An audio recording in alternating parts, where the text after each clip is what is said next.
Can you imagine giving up your womanhood to the devil? So a random morning a few weeks ago, somebody reached out to me on my personal Instagram page, not the Entangled Web one, which I find a little odd. Now, she reached out with the most jaw-dropping story and a little bit scary that I have ever heard, quite frankly. But she said I'm allowed to tell you guys, so let's get right into it. Her name was Nneka, and there is a reason why I said was, not is. She grew up in Abuja, Nigeria. She came from well-to-do parents with a younger sister. Let's call her Oluchi for privacy's sake. All in all, her life started out pretty normal, pretty well. She was raised in Christian faith and she took that very seriously. She was very prayerful. She was very studious, very quiet, very reserved, very calm energy vibes. Her sister, on the other hand, was the complete opposite. Very loud, very energetic, very rambunctious, and a lot promiscuous. But you see, Nneka had decided that she didn't want to go down that path. She wanted to wait until marriage. She wanted to see what God would do for her in her life. And she had vowed to remain chaste until marriage. Now, that had never been an issue between the sisters. Oluchi was known to be the troublemaker, to be outgoing, but she loved and respected her sister a lot. Over the years, as the girls grew up, obviously, Nneka was seen as the favorite daughter, the favorite child, because she was poised, she was calm, she followed all the rules, she didn't want to get in trouble. And of course, Oluchi was, of course, the black sheep. Now, throughout their life growing up, Oluchi had boyfriends on and off, and Nneka had a few of her own. However, they always got impatient with her when she announced and mentioned that she was waiting until marriage. They would date her, try to pressure her, she would deny it, and they would get frustrated and walk off. And unfortunately for Nneka, that was a habit, and it was starting to get a little frustrating, but she really truly believed that God had somebody special for her, so she was patient. Now, one Sunday, as she was singing with her fellow choristers in church, she kept glancing and catching the eye of this new young gentleman who sat in the front row. She'd never noticed him before, never really seen him, but he was looking scrumptious. By the time church service had ended, as she was talking to a few of her friends within the church, she could feel somebody was watching her. Somebody was looking at her and she didn't know who, until tap, tap, tap on her shoulder. She turned around and there he was, the very same man that she was making eye contact with during church service. Tall, dark, and handsome, looking down at her, smiling. He looked at her and said, "Hi, I'm Kofu. How do I get you to come and do a private musical session for me at my house?" Nneka laughed. It was a cute joke. And that was his in. He started talking to her and he was like, "You know what? I'd like to get to know you. Maybe we could exchange numbers and get to talking." You know what? Butterflies were flying, and Nneka said yes. They exchanged numbers and quickly started to get talking, started to get to know each other. The talking increased, long hours, late nights, and eventually they started going on dates. In her excitement, Nneka went to Oluchi and said, "Oh my gosh, you will never believe I met this guy at church. He's so great. We get along. Things are going so well. I want to date him." Oluchi was like, "Baby girl, I think that's great for you. I'm happy for you, but let me do some digging. Let me find out if he has any skeletons in his closet. I know a few people. I know my way around town. Let me see if I can suss him out, hear if there's any word on the streets about him." She was a little impatient. She was like, "Okay, fine. You go and do your research, but I'm really feeling this guy. He's really sweet. We met in church. Things seem to be lining up. Plus, I've been waiting on the Lord. So clearly the Lord is delivering." A few weeks later, Kofu asked her out officially and she accepted to be his girlfriend. Now, at this time, things were going so well. They would go on dates, they would go out. Everything seemed to be going great. There was literally nothing wrong. Little by little, Nneka became more into Kofu, and she would ask him questions and he would share a little bit of his life. He was in tech, he was doing well, he was making money, but he was now starting his journey with God. He was interested in God, wanting to know more and starting to build his faith.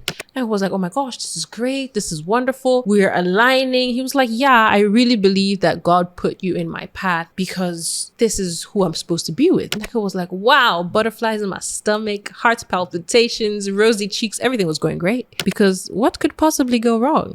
One afternoon, while at Kofu's place, Neka was talking about, being a little hungry. Maybe they should go and get something to eat.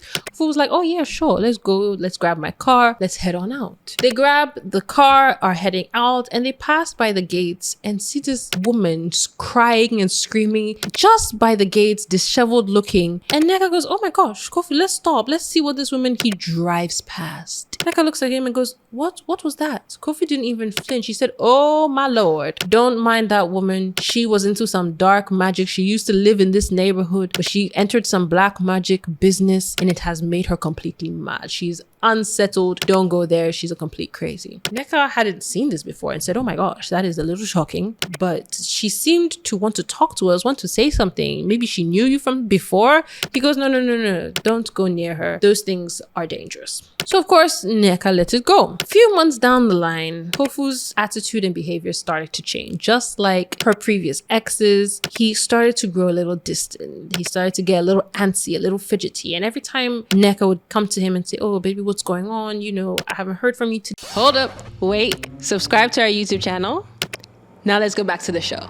He'd give her one-off answers. She'd try and call. He wouldn't pick her calls, or he'd call her back really late. And Neka she didn't like this. She was feeling very neglected. And then Kofu told her, he said, look, I understand why you want to remain chaste. I understand that it's part of your process, but I want to marry you. And Neka was like, oh my gosh, you do? You see it's us going this far? He said, absolutely. You are the one for me. But baby girl, I am struggling. This lack of intimacy is not working for me. I understand. You know that I will marry you. So don't be afraid. Be with me. Let's be together. And honestly, Neka was a little apprehensive. She was a little stressed. So she spoke to the person she knows who knew more than she. She went to Oluchi. She said, sis, Kofu's great. He said he wants to marry me, but he's also feeling a little antsy about, not having done anything yet. What should I do? Oluchi said, look, baby girl, we respect you so much for being the one person who sticks to your principles. Don't throw that away for a guy. It's not that deep. It's not worth it. I've been there, done that. It's not brought me any success. But at this point, Neka was already in love. And Kofu had already told her he was ready to marry her. So what exactly was she waiting for? Marriage was just around the corner. So one fine evening, she agreed. She invited Kofu over to her house. They had a great evening and they had a great time. This was her first time. But for her first time, she was very excited. She said, is this what I've been missing out on? Let's do it again. By the next morning, Neka felt like all her problems should be solved by now. She was with a great man. They had explored each other. They had created a new bond of intimacy. And he would eventually marry her. What more could she ask for? Now, the following day, Neka tries to reach Kofu, tell him how it was so great to be with him. And he's not picking her calls. She finds that a little odd. She tries again a few days later and still nothing. So she talks to Oluchi and says, oh, Oluchi, we had a great evening and now I can't reach him. Oluchi said, baby girl, that's what they do. I tried to warn you. You're not going to hear from him. That's gone. He's dead. And Neka was like, oh no, that can't be true. He loves me. We spent a great time together. He wouldn't just leave me like this. So she said she decided to go and see if she could find him at his house. She went to the house and there was met by a complete stranger. And she said, oh, I'm looking for Kofu. The stranger said, I'm so sorry. I don't know who you speak of. This house was on Airbnb for the past couple of months. It was rented out a couple of times. I do not know who you met here, but I am the owner and nobody by that name lives here. Now, unfortunately, Neka had no way of reaching him. He had blocked her. He wasn't at the house she had known him to live at. And unfortunately for her, she'd never really actually met any of his friends or relatives. So she had lost complete contact. A week passes and Neka starts to feel a little funny. You see, she'd never engaged in coitus. So she was feeling a little weird down there. The following day, she was feeling a little itchy and things were just not adding up or making sense. By the third day, she was starting to smell and no amount of showering, of washing, of scrubbing was removing that smell. And it just kept getting worse. The pain and the itchiness kept getting worse. By the end of the second week, it was practically unbearable. She was feeling completely ick. And she reached out to Oluchi. She said, baby girl, please come and help me. There's something going on with me and I don't know what it is. Oluchi comes over and goes, oh my gosh, what is going on in this room? What's that smell? Nneka said, look, sis, it is me. I don't know what I've done. Maybe I did something wrong. Maybe that's why Kofu left, but like there's a problem with me. Oluchi looks at her and says, girl, if that is you, you need a doctor. So to the doctor they go. Now they get to the doctor and everybody can kind of like smell it. They're just looking at the girls a little funny. They eventually get to the doctor and of course it's an exam. So they check everything and they open. And oh my Lord, even the doctor was shocked. What did they find? Oluchi, with her sister, wants to know what they found and speaks to the doctor and says, oh my gosh, Nneka, you have maggots climbing in and up of you. This is something that the doctor himself had never seen before. And quite frankly, he wasn't sure what to do next. With all the shame and embarrassment, Nneka quickly got out of that hospital, went home crying. Oluchi tried quickly to comfort her sister and said, look, Nneka, we have to go and find a doctor who can talk to you, who can fix this, who can remove them. This is crazy. How could this have happened? Did you put anything? Did you try anything? Did you guys experiment with something? Nneka was crying, bawling her eyes out, said, I've never tried anything. I don't know what is happening. They tried to go to a few different doctors and whatever they prescribed, nothing was working. The smell was still horrid. Nneka was still feeling horrible. Oluchi, quite frankly, didn't have any answers because she'd never seen none of this. Eventually, they said, okay, maybe physical remedies are not going to work. Let's find spiritual answers. So again, the two girls went to church. They sought different pastors and prophets and prayers, and they spoke to them. And again, nobody could find a long-term solution. Some would cure a little bit of the itchiness, and sometimes the smell would go down, but nothing was ever permanent.